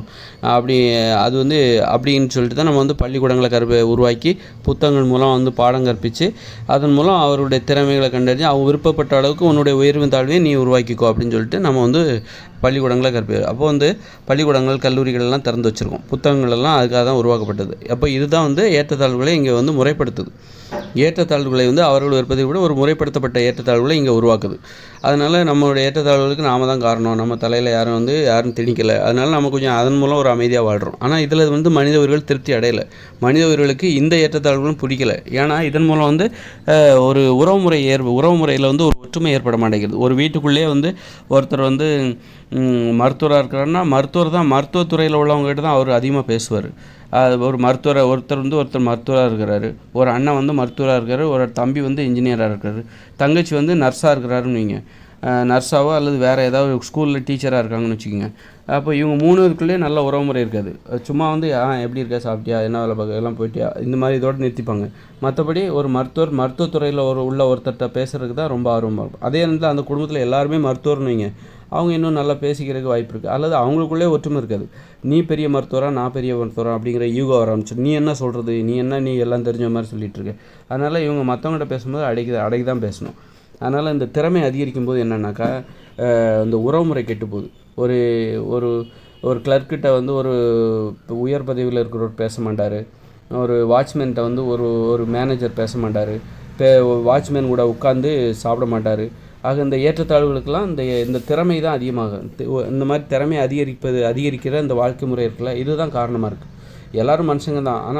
ஆனால் வந்து ஏன் மற்றவங்ககிட்ட பேச மாட்டேங்கிறேன், ஏன் வந்து ஒரு வாட்ச்மேன்கிட்ட ஒரு மேனேஜர் பேச மாட்டேங்கிறாரு, வாட்ச்மேன்கிட்ட ஒரு மருத்துவமனை வாட்ச்மேன்கிட்ட ஏன் வந்து அந்த மருத்துவமனை மருத்துவர் இருக்கார்ல அவர் வந்து ஏன் சகஜமாக பழக மாட்டேங்கிறாரு. அப்போ இந்த ஏற்றத்தாழ்வுகளுக்கெல்லாம் எது காரணமான இந்த பள்ளிக்கூடங்கள் தான் இந்த ஏற்றத்தாழ்வுகளே ஒரு மருத்துவமனை ஒருத்தர் மருத்துவராக இருக்கிறதுக்கும், ஒருத்தர் செவிலியராக இருக்கிறதுக்கும், ஒருத்தர் வாட்ச்மேனாக இருக்கிறதுக்கும் இந்த பள்ளிக்கூடங்கள் தான் அவங்களோட திறமைகளை உருவாக்குறதுக்கு காரணமாக இருக்குது. எல்லோரும் மருத்துவராக முடியாது, எல்லோரும் வாட்ச்மேனாகவும் முடியாது. இங்கே வாட்ச்மேனும் தேவை, மருத்துவரும் தேவையாக இருக்குது. ஏற்றத்தாழ்வுகள் இங்கே தேவையாக இருக்குது. அப்படி இந்த இயந்திர அறிவியல் உலகில் அப்போது வந்து ஏற்றத்தாழ்வுகளே இருக்கக்கூடாதுனாக்கா அதுக்கு என்ன தேவை அப்படின்னா, என்னுடைய திறமையை நான் விரும்பினாலும் அதிகரித்து கொள்ள முடியாத நிலை வர வேண்டும். நான் விரும்பவே கூடாது. முதல்ல எனக்கு அந்த திறமையை அதிகரிச்சிக்க நான் விரும்பவே கூடாது.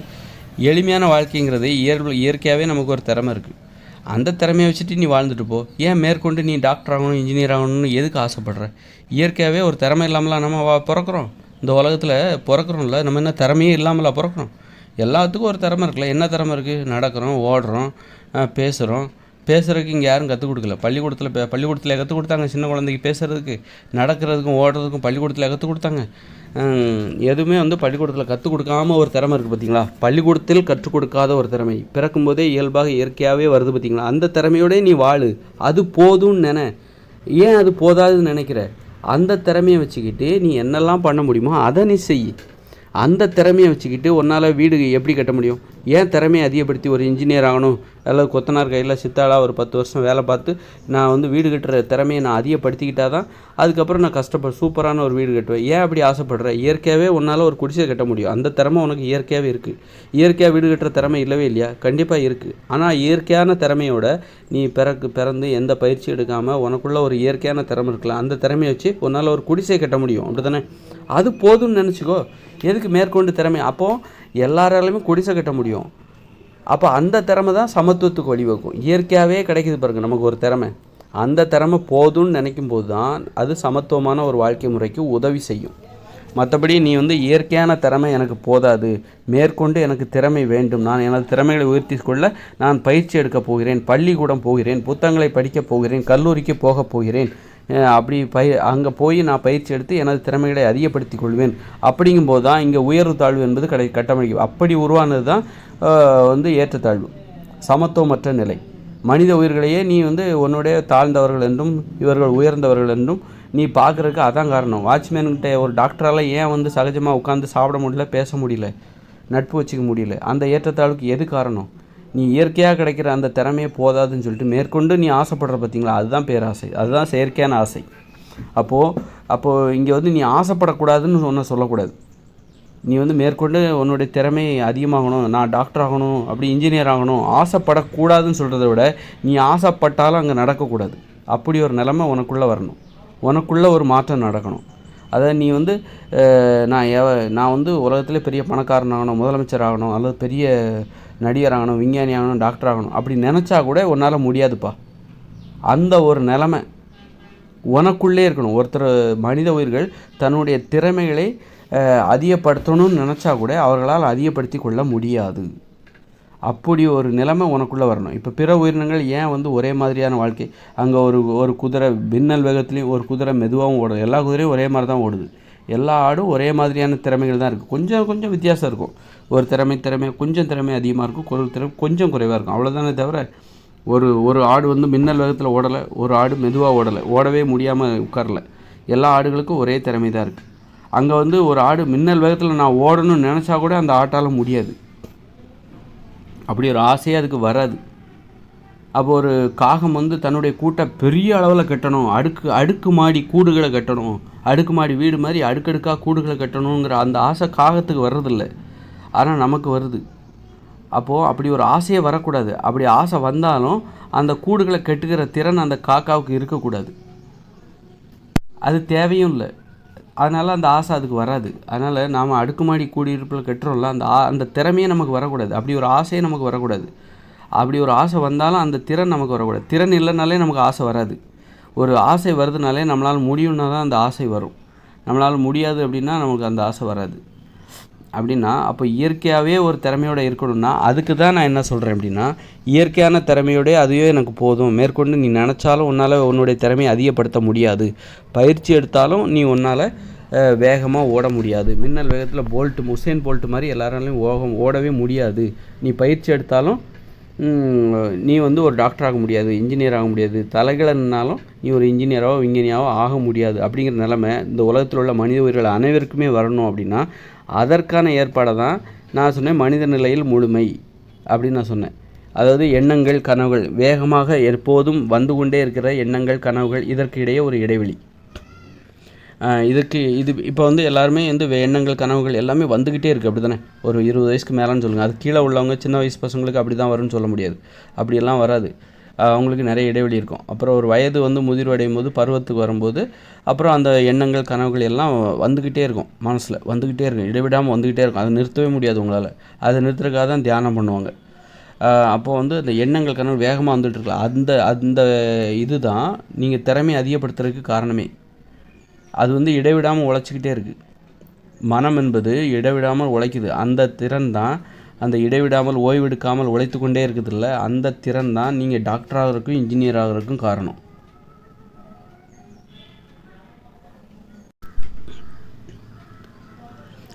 அப்போ வந்து மூளையில் வந்து செயல்பாட்டில் தொடர்ந்து எண்ணங்கள் வராமல் அப்பப்போ வருதுன்னு வச்சுக்கோங்க. ஒரு எண்ணங்கள் வருது, அப்புறம் இடைவெளி அதிகமாக இருக்குது, எதுவுமே வர்றதில்ல மனசில். அப்புறம் கொஞ்ச நேரம் கழிச்சு ஒரு யோசனை வருது, அப்புறம் ஒரு வெற்றிடம், எதுவுமே வர்றதில்ல. அப்புறமா ஒரு நினைவுகள் வருது, கடந்த கால நினைவுகள் வருது. அப்புறமா ஒரு வெற்றிடம், எதுவுமே வரல. அப்புறமா ஒரு யோசனை, கற்பனை, ஏதோ ஒன்று வருது, அப்புறமா வரல. நீங்கள் படுத்துருக்கீங்க, ரொம்ப நேரமாக மனசுக்குள்ளே எதுவுமே வரல, ஒரு 10-15 நிமிஷமாக எதுவுமே வரலப்பா, வெற்றிடமாக இருக்குது. ஆனால் நீங்கள் எதையோ பார்த்துட்ருக்கீங்க, வானத்தை பார்த்துட்ருக்கீங்க, ஏதோ ஒன்று பார்த்துட்ருக்கீங்க, எந்த வெற்றிடமும் மனசுக்குள்ளே எதுவுமே வரல. இந்த மாதிரி ஒரு நிலை வந்துச்சுன்னு வச்சுக்கோங்களேன், உங்களால் நீங்கள் நினச்சாலும் டாக்டர் ஆக முடியாது, நினச்சாலும் இன்ஜினியர் ஆக முடியாது, நினச்சாலும் விஞ்ஞானி ஆக முடியாது. அந்த நிலைக்கு தான் வந்து நான் அந்த நிலையை அடைந்த முதல் மனிதன் நான் தான். இப்போ நான் நினச்சாலும், நான் வந்து தலைகீழனாலும் சரி, என்னால் ஒரு விஞ்ஞானியாவோ டாக்டராகவோ ஆக முடியாது. எனக்கு அந்த ஆசையும் வராது. அதனால் வந்து திறமை என்னால் அதிகரிச்சிக்க முடியாது. அதிகரிச்சிக்கணுங்கிற ஆசையும் எனக்கு வராது. இயற்கையான திறமையோட நான் வாழ்ந்துட்டு போயிடுவேன். அதுவே எனக்கு போதும். அதில் நிறைய நன்மைகள் இருக்குது. அதில் தான் நிறைய நன்மை. அப்போ தான் நான் உடல் ஆரோக்கியமாக இருப்பேன், நல்லா தூங்கவும் முடியும், தூங்குறதுக்கு நேரம் கிடைக்கும், விளையாடுறதுக்கு எனக்கு நேரம் கிடைக்கும். நான் பெரிய விஞ்ஞானியாக போகிறேன்னு சொல்லிட்டு விஞ்ஞானியை பண்ணணும், அதிலே ஆராய்ச்சி, எனக்கு விளையாடுறதுக்கு கூட நேரம் கிடைக்காது. எனக்கு குடும்பத்தில் நேரம் செலவழிக்க கூட நேரம் இருக்காது, தூங்குறதுக்கே நேரம் இருக்காது, காதலிப்பதற்கு நேரம் இருக்காது, நண்பர்களோட நேரம் செலவிட நேரம் இருக்காது. அதனால் அது எனக்கு தேவையில்லப்பா, இப்படி இருக்கிறதே ரொம்ப நல்லது, ஜாலியாக இருக்குது, நண்பர்களோட அப்படி காதல் எல்லாத்துக்கும் இதுவும் நல்லா இருக்குது, யாருக்கும் இடையூறு இல்லாத ஒரு வாழ்க்கை அப்படின்ற மாதிரி இருக்குது. அப்போ அது எனக்கு தேவையில்லை. என்னால் நினச்சாலும் அது முடியாது. ஏன்னா என்னுடைய எண்ணங்கள் தொடர்ச்சியாக வந்துக்கிட்டே இல்லை. அது மாதிரி வந்துட்டு இருந்தது, அதை நான் நிறுத்தியாச்சு. அதற்கான ஆராய்ச்சி தான் 10-15-20 வருஷமாக அதற்கான ஆராய்ச்சியில் தான் ஓடிட்டுருக்கு. அது ஆராய்ச்சி மூலமாக தான் நான் நிறுத்துகிறேன். இந்த மாதிரி நான் பேசுகிறேன்ல, இந்த மாதிரி விசாரணைகள் ஆரம்பத்தில் ரொம்ப வேறு மாதிரி இருந்தது. அது அந்த லெவலில் அந்த இதெல்லாம் என்னால் வெளிப்படுத்த முடியாமல் போயிடுச்சு. அது வந்து ரொம்பவும் ரொம்ப ஆழமான ஒரு சிந்தனை. ஒரு கடலின் அடியில் போகும்போது நமக்கு ஒரு அழுத்தம் ஏற்படும் பார்த்தீங்களா, ஒரு அளவுக்கு மேலே நீங்கள் போக முடியாது. அதையும் தாண்டி போகிறீங்கன்னா எவ்வளோ பெரிய அழுத்தத்தை தாங்கி கொள்கிற, அப்போ அந்த அழுத்தத்தில் நமக்கு ஏற்படுகிற சிந்தனைகள் அது எப்படி இருக்கும், ஒரு கடலின் ஆழத்தில் ஏற்படுகிற அந்த அழுத்தத்தில் ஏற்படுகிற அந்த யோசனைகள், அந்த அழுத்தத்தை எதிர்கொள்ளும் போது நமக்கு ஏற்படுகிற சிந்தனைகள் அப்படிப்பட்டதாக தான் இருந்திருக்கும். அதை நான் வெளிப்படுத்தாமல் போயிட்டேன், அவ்வளோதான். மற்றபடி இப்போ வந்து நான் அந்த நிலையில் தான் இருக்கேன். அதனால் என்ன மாதிரி இருக்கிறவங்க என்ன செய்ய முடியும், என்ன செய்ய முடியாது நினச்சா கூட, இப்போ எதிர்காலத்தில் என்ன மாதிரி தான் பசங்க பிறக்க போகிறாங்க. இனிமேல் பிறக்கிற பசங்க 2020க்கு மேலே அல்லது 23க்கு மேலே பிறக்கிற பசங்க, அவங்க ஒரு 20 வயசுக்கு மேலே ஆனால் கூட அவங்களுடைய மனசு வந்து தொடர்ந்து எண்ணங்கள் வந்து கொண்டே இருக்காது. அதனால் அவங்களால ஒரு இன்ஜினியராகவோ டாக்டராகவோ பள்ளிக்கூடம் 10ஆம் வகுப்புக்கு மேலே அவங்களால படிக்க முடியாது. நல்லா தெரிஞ்சுக்கோங்க. ஏன்னா அந்த ப்ரெஷரை அவங்களால தாங்கிக்க முடியாது. அவங்களுக்கு அந்த ஆசையை கூட வராமல் போகும். ஒரு டாக்டர் ஆகணும், இன்ஜினியர் ஆகணுங்கிற ஆசை கூட வராது. இனிமேல் பிறக்கிற குழந்தைகளை பற்றி நான் பேசிகிட்ருக்கேன். இப்போ இருக்கிற பசங்களை நான் பேசலை. இப்போ கூட அந்த மாற்றங்கள் நடக்குது. ஆனால் அது வந்து வேறு காரணங்களுக்காக நடக்குது. அவன் தாய்மொழியில் கல்வி இல்லை, அதனால் அவங்களுக்கு படிப்பு மேலே வெறுப்பு வந்துடுச்சு. அதனால் இனிமேல் படிக்கிற பசங்க அவங்க நினச்சா கூட, ஒரு இனிமேல் பிறக்கிற பசங்க இருக்காங்களா, அவங்க நினச்சா கூட டாக்டர் ஆக முடியாது, இன்ஜினியர் ஆக முடியாது, அவங்களோட திறமையை வளர்த்துக்க முடியாது. அவங்க நினச்சா கூட ஒரு விஞ்ஞானி ஆக முடியாது, ஒரு பெரிய ஒரு அளவுக்கு மேலே அவங்களோட திறமையை வளர்த்துக்கவே முடியாது. அப்போ தான் இங்கே வந்து என்ன ஆகும், அப்படி எல்லாருமே ஒரே மாதிரியான திறமையோடு இருப்பாங்க. அதுக்கு காரணம், திறமையை வளர்த்துக்க முடியாது என்பதற்கான காரணம் என்னென்னா, மனதில் எண்ணங்கள் தொடர்ச்சியாக வராது. நீ நினச்சாலும் வர வைக்க முடியாது. தொடர்ச்சியாக ஏன் வருதுன்னா, அது உழைக்குது, ஓய்வே இல்லாமல் உழைக்குது. ஓய்வே இல்லாமல் ஒருத்தர் உழைக்கிறாருன்னு வச்சுக்கோங்களேன், அவர் உழைக்க அவருடைய திறமை அதிகமாகிட்டு இருக்கும், அவருடைய வளர்ச்சி அதிகமாகிட்டு இருக்கும், ஆகும்ல. அப்போ ஒருத்தருடைய திறமை என்பது அவருடைய உழைப்பை அடிப்படையாக கொண்டு தான். ஒரு திறமையை வளர்த்துக்கணுன்னா நீ அதுக்கு தகுந்த உழைப்பை கொடுக்கணும். உழைப்பு இல்லாமல் எந்த திறமையும் வளராது. அதே மாதிரி தான் மனசு இடைவிடாமல் உழைச்சிக்கிட்டே இருக்குது. எல்லாருடைய மனசும், உலகத்தில் உள்ள அனைவருடைய மனதும் இடைவிடாமல் எண்ணங்கள் கனவுகள் வந்து கொண்டே இருக்கிறது. அப்படிங்கும்போது அவர் இடைவிடாமல் உழைச்சிக்கிட்டே இருக்குன்னு அர்த்தம். அந்த இடைவிடாத உழைப்பு தான், ஓய்வில்லாத அந்த உழைப்பு தான் நம்முடைய அந்த உழைப்போடு நமது திறமையை இணைக்கும்போது, நம்முடைய ஆசையை இணைக்கும்போது நம்ம ஒரு டாக்டராகவோ, நம்முடைய ஆசை ஒரு டாக்டராக இருந்தோம்னா டாக்டர் ஆகிடுவோம், ஒரு இன்ஜினியராக இருந்தால் இன்ஜினியர் ஆகிடுவோம். அந்த மனசு வந்து உழைச்சிக்கிட்டே இருக்குதுல்ல, அந்த உழைப்போடு நம்ம ஆசையை இணைக்கணும். கரெக்டாக போய் மேட்ச் பண்ணிடணும். மேட்ச் பண்ணிட்டோன்னு வைங்க, நாமளும் வந்து இடைவிடாமல் உழைக்க ஆரம்பிச்சிடும், வந்து நாம் ஆசைப்படுறதை அடைய ஆரம்பிச்சிடும். திறமை அதிகரிக்கிறதுக்கு அந்த மனதின் செயல்பாடு தான் காரணம். அதில் வந்து ஏன் மனசில் தொடர்ந்து அப்படி செயல்கள் எண்ணங்கள் வந்துக்கிட்டே இருக்குது அப்படின்னா அது ஒரு குழப்பம். ஏன்னா மனித உயிர்களாக நம்ம மாறுற பரிணாம முயற்சியில் நம்ம இன்னும் வெற்றி பெறலை. நம்ம எங்கே போகிறோம், நம்ம வெற்றி பெறுவோமா மாட்டோமா, நம்ம எங்கே போகிறோன்ட்டே தெரியல. ஆனால் நமது கால்கள் போய்கிட்டே இருக்குது. எங்கே போகிறோம், அந்த பயணம் எங்கே முடியும், போகிற இடத்துல என்ன நடக்கும், என்ன ஆபத்து இருக்கோ, நம்ம எங்கே தான் போகிறோம், நாம் யாருன்னே தெரில. நான் யார் அப்படின்னு கேள்வி கேட்குறாங்க. நான் யார் அப்படின்ட்டு தெரில. நான் யாருங்கிறதே தெரியாமல் மக்கள் போயிட்டே இருக்காங்க. அந்த அளவுக்கு குழப்பத்தோடே போயிட்டுருக்காங்க. நான் யாருன்னா வேறு ஒன்றும் கிடையாது, நம்முடைய கருத்து தான் நான். என்னுடைய விருப்பங்களும் என்னுடைய கருத்துக்களும் என்னுடைய கொள்கைகளும் தான் நான். நான் சொல்கிறது என்னுடைய கொள்கைகள், என்னுடைய விருப்பங்கள், என்னுடைய கருத்துக்கள், அதுதான் நான். நான் என்றால் என்னுடைய உடம்பு, அவ்வளோதான். என்னுடைய உடம்பு, என்னுடைய மனசு, என்னுடைய உணர்வுகள். என்னுடைய உடம்பு, என்னுடைய உடல் உணர்வுகள், என்னுடைய உணர்வுகள் தான் என்னுடைய விருப்பங்கள், எனது கொள்கைகள். ஆக இப்படி மக்கள் வந்து எங்கே போகிறோன்னு தெரியாமலே போயிட்டுருக்காங்க. அதனால் மனசுக்குள்ளே அந்த பயம் இருக்குது. நம்ம எங்கே போகிறோம், போகிற இடத்துல என்ன நடக்கும் அப்படின்னு சொல்லிட்டு போய்கிட்டே இருக்காங்க. நம்ம இப்படியெல்லாம் போகிறோமே, அணு உலைகளெல்லாம் ஏற்படுத்தி போகிறோமே, எதிர்காலம் என்னவாகும், நமது பயணத்தின் எதிர்காலம் என்னவாக மாறும், அங்கே உண்மையிலே நம்ம உயிரோடு இருப்போமா, மனித இனம் பிழைக்குமா, உயிர் பிழைக்காதா, மனித இனம் அழியுது அப்படின்னா அது மிகப்பெரிய அவமானம். அந்த அவமானத்தை நினச்சி பயந்துக்கிட்டே மனசு வேகமாக இயங்கிக்கிட்டே இருக்குது. அந்த இயக்கம் இருக்குல்ல, அந்த பதட்டத்தோடும் குழப்பத்தோடும் பயத்தோடும் கோபத்தோடும் இந்த பயணத்திற்கு ஒரு முடிவே கிடைக்காதா, நமக்கு அமைதி என்பதே கிடைக்காதா, இந்த மரண பயத்திலிருந்து நாம் தப்பிக்க முடியாதா அப்படின்னு சொல்லிட்டு இது போய்கிட்டே இருக்குதுல்ல. அந்த போய்கிட்டே இருக்கும்போது நீ டாக்டர் ஆகு, இன்ஜினியர் ஆகு அப்படிங்கிற கனவை இணைக்கும்போது அது அந்த பயத்தையும் கோபம் எல்லாத்தையும் சேர்த்து நீ டாக்டர் ஆகிடுற, இன்ஜினியர் ஆகிடுற. அந்த வலிமை உனக்கு கிடைச்சிது. அந்த திறமையை அதிகப்படுத்துறதுக்கான உன்னுடைய திறமையை உன்னால் அதிகப்படுத்த முடியுது.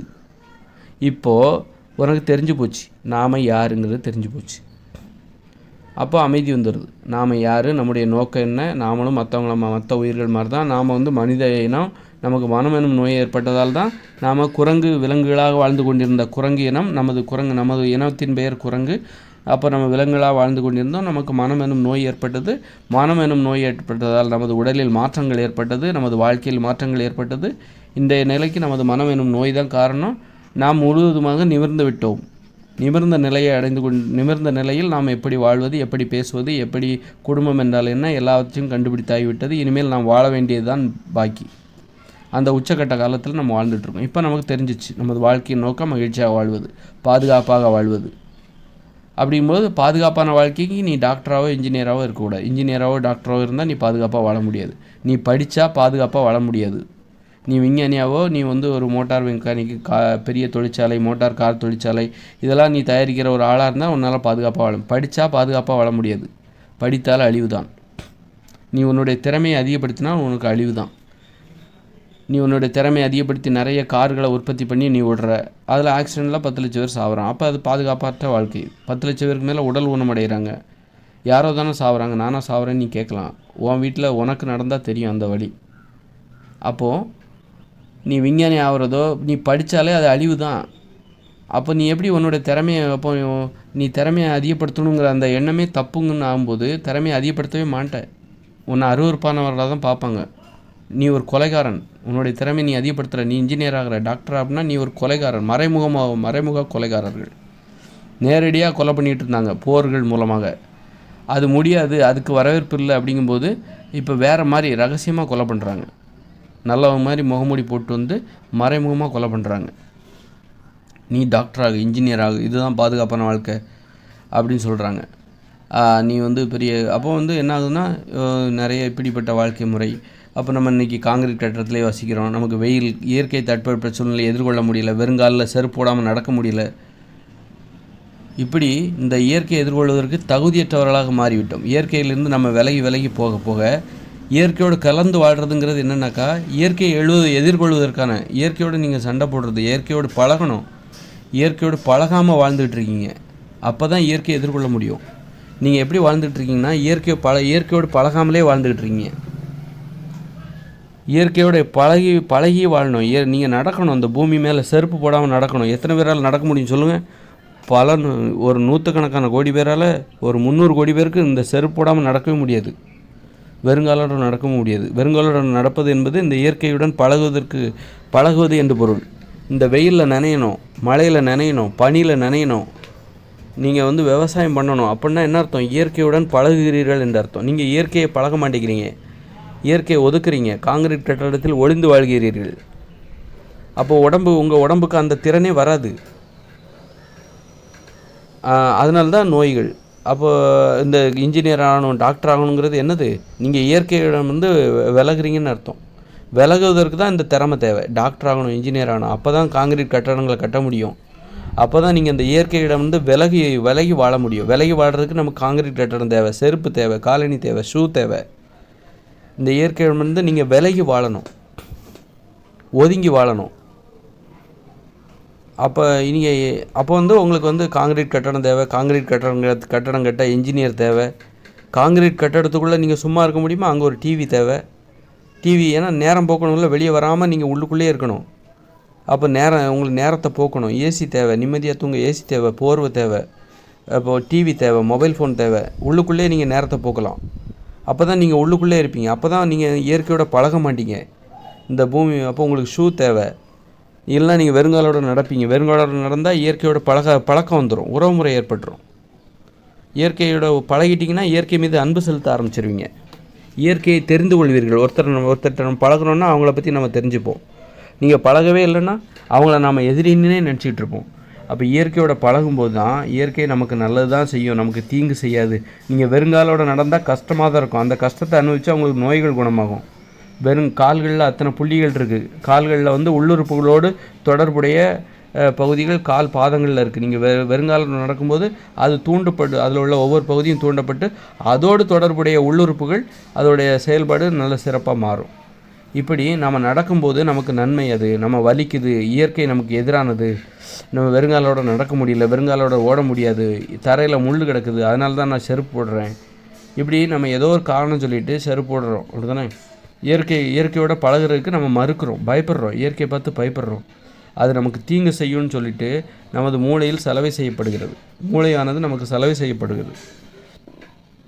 இயற்கையோடு பழகும்போது, இந்த வெயில் மழையோடு நனையும் போது, வெறுங்காலோடு நடக்கும்போது, குடிசையில் வாழும் பொழுது, விளையாடும் பொழுது, ஆடி பாடும் பொழுது என்ன ஆகுதுன்னா, இயற்கை நமக்கு எதிரானதல்ல, இயற்கை நமக்கு நன்மை தான் செய்யணும், இயற்கை நமக்கு மகிழ்ச்சி கொள்ளும். இயற்கையோடு பழகினா மட்டும்தான் நாம் மகிழ்ச்சியாக வாழ முடியும்.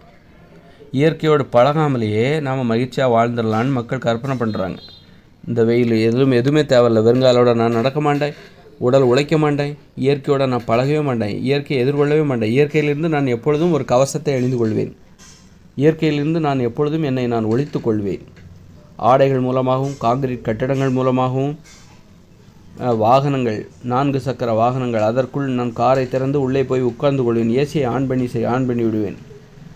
எப்பொழுதும் நான் வெயில் என் மீது படுவதற்கு நான் அனுமதிக்க மாட்டேன். இயற்கையோடு நான் பழகவே மாட்டேன். இயற்கையிலிருந்து நான் எப்போதும் என்னை ஒழித்து கொள்வேன். நான் பதுங்கி இருப்பேன், பதுங்கு குழியில் நான் பதுங்கி இருப்பேன். இதெல்லாம் காங்கிரீட் கட்டடம்லாம் பதுங்கு குழி. இயற்கையிலேருந்து நம்ம பதுங்கியிருக்கிறோம், பதுங்குகிற குழி. ஆக நீங்கள் இயற்கையோடு பழகணும். அப்போ தான் நீங்கள் ஆரோக்கியமாக வாழ முடியும். இயற்கை நமக்கு எதிரானதில்லை, இயற்கையோடு உங்களுக்கு அன்பு வரும். அப்போ நீங்கள் உங்கள் திறமை அதிகரிக்க போய் தான் நீங்கள் உங்கள் இயற்கையிலேருந்து பதுங்குறீங்க, ஒளியிறீங்க.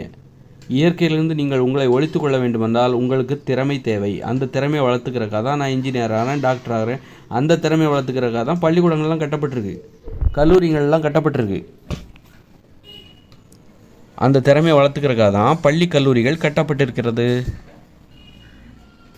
புத்தகங்கள் இப்போ நீங்கள் படிக்கிறீங்க. இயற்கையிடமிருந்து எப்படி தப்பிப்பது, இயற்கையிடமிருந்து எப்படி பழகாமல் இருப்பது, இயற்கையை எப்படி அழிப்பது. இயற்கையை அழிக்கிறதுக்காக தான் நாம் நம்முடைய திறமைகளை வளர்த்துக்கிறோம். அதனால் வந்து திறமையை வளர்த்துக்க முடியாத ஒரு நிலை. அதுதான் நான் சொன்னேன், மூளையின் செயல்பாட்டில் அந்த மாற்றம் அடிப்படையில் நமது மூளையின் செயல்பாட்டில் ஏற்பட வேண்டும். திறமையை வளர்த்துக்கிறதுக்கு என்ன காரணம்? இடைவிடாமல் எண்ணங்கள், கனவுகள், யோசனைகள், சிந்தனைகள், கற்பனைகள் வந்து கொண்டே இருக்கிறது அல்லவா? அதுதான் வந்து அந்த இடைவிடாத உழைப்பு, ஓய்வு இல்லாத உழைப்பு, அதுதான் நமது திறமை அதிகரிப்பது காரணம். அதில் நம்மளுடைய ஒரு நோக்கத்தை நான் இணைக்கும் போது, நான் இன்ஜினியர் ஆகணும் அப்படிங்கிற ஆசையை வந்து அந்த இடைவிடாத மனதின் அந்த இடைவிடாத உழைப்போடு இணைக்கும் போது நமது திறமைகள் வந்து அதிகமாகி விடுகிறது. நமது திறமை அதிகமாகிடுது. அப்போ நம்ம திறமையை வளர்த்து நம்ம காங்கிரீட் கட்டடங்களை கட்டுறோம், வாகனங்களை உருவாக்குறோம், காங்கிரீட் கட்டடத்துக்குள்ளே ஒழிஞ்சிக்கிறோம், வெளியில் புயலே ஆனாலும் உள்ளுக்குள்ளே ஜாலியாக இருக்கிறோம். இந்த மாதிரி ஒரு இதாக இருக்குது. ஓகேவா? அதனால் திறமையை அதிகரித்து கொள்ள முடியாத நிலை என்றைக்கு வருதோ அன்றைக்கி தான் சமத்துவம். அது 2040 பிறகு வரும். அந்த நிலையை முதலில் நான் அடைந்த முதல் மனிதன் நான் தான். என்னால் வந்து ஒரு டாக்டராகவோ இன்ஜினியராக ஆக முடியாது, அல்லது வந்து என்னுடைய திறமையை நான் அதிகரித்து கொள்ள முடியாது. எனக்கு இயற்கையாகவே ஒரு திறமை இருக்குது, அந்த திறமை போதும். அந்த திறமையை நான் வாழ்வதற்கு போதும். நான் மகிழ்ச்சியாக வாழ்வதற்கு எனக்கு அந்த திறமையே போதும்.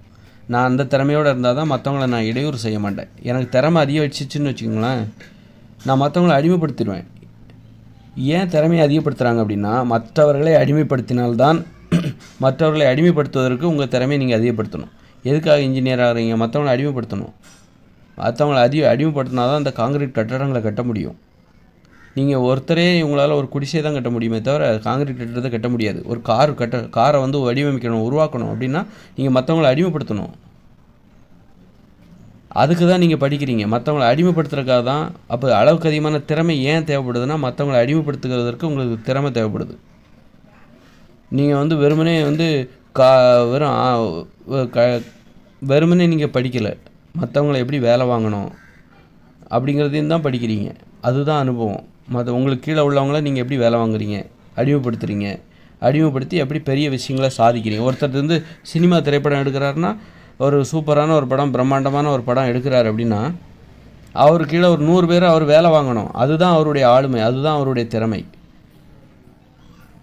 எனக்கு வந்து ஒரு படம் இப்படி இருக்கணும் அப்படி இருக்கணுங்கிற யோசனைலாம் இருக்குது, ஆனால் என்னால் அவ்வளோ பேரை வச்சு வேலை வாங்க முடியாது அப்படிங்கிறவங்களும் இருக்காங்க.